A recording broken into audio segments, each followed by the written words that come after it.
A modulok menüpontból indítható a kiegészítő melléklet és üzleti jelentés szerkesztése, az ezekhez szükséges pénzügyi és számviteli elemzések, innen tudjuk elindítani a különböző számviteli szabályzatok összeállítását, valamint a társasági adóbevallás megszerkesztését, és itt tudjuk előhívni a beszámolók fedlapjául szolgáló előlapokat is.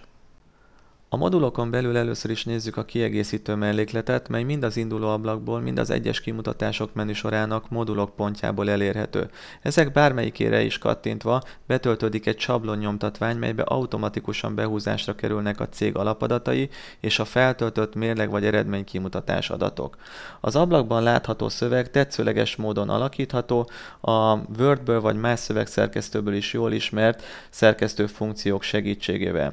Ha úgy ítéljük meg, hogy a szöveg már kellőképpen átalakított, természetesen el is menthetjük, ezt a File menüpontban a mentés másként paranccsal tehetjük meg.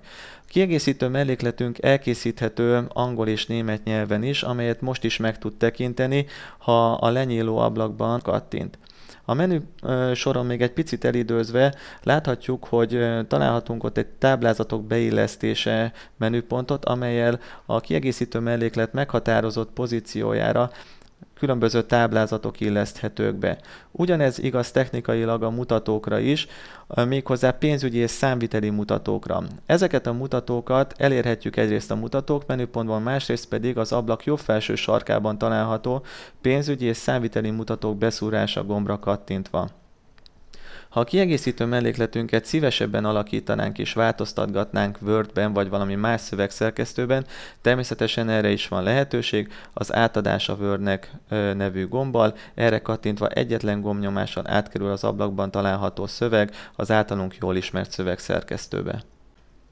A pénzügyi és számviteli mutatók elengedhetetlen részét képezik a kiegészítő mellékletnek, illetve üzleti jelentésnek. Előfordulhatnak azonban olyan esetek is, amikor mindenféle cél nélkül egyszerűen csak kíváncsiak vagyunk egy-egy mutató értékére, ezért a program több helyről is hozzáférést biztosít ezekhez a mutatókhoz, elérhetjük őket egyrészről a modulok menüből, másrésztről pedig a kiegészítő melléklet, illetve az üzleti jelentés szerkesztőjéből.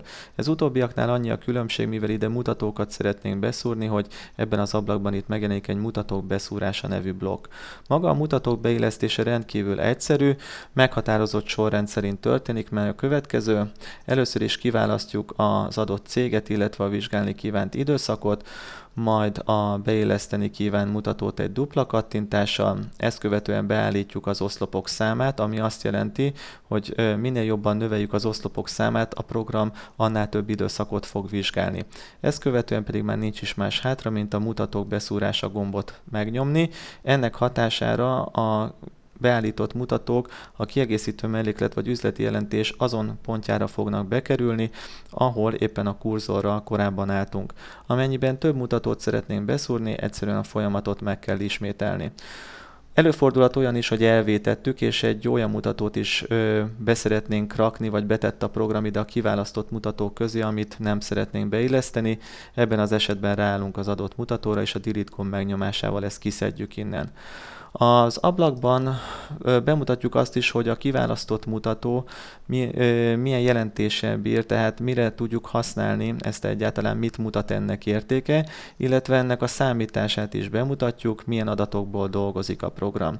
Rengeteg hasznos dolog található még ebben az ablakban, amelyről részletesen a súgóban olvashat, de érdemesebb ezeket mindenképpen gyakorlatban kipróbálni.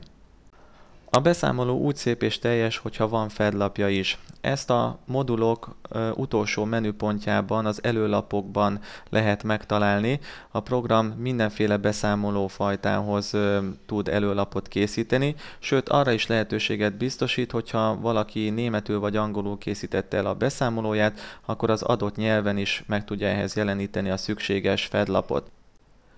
A Betasoft a társasági adóbevallás összeállításához az ABEV nyomtatvány kitöltő programot használja.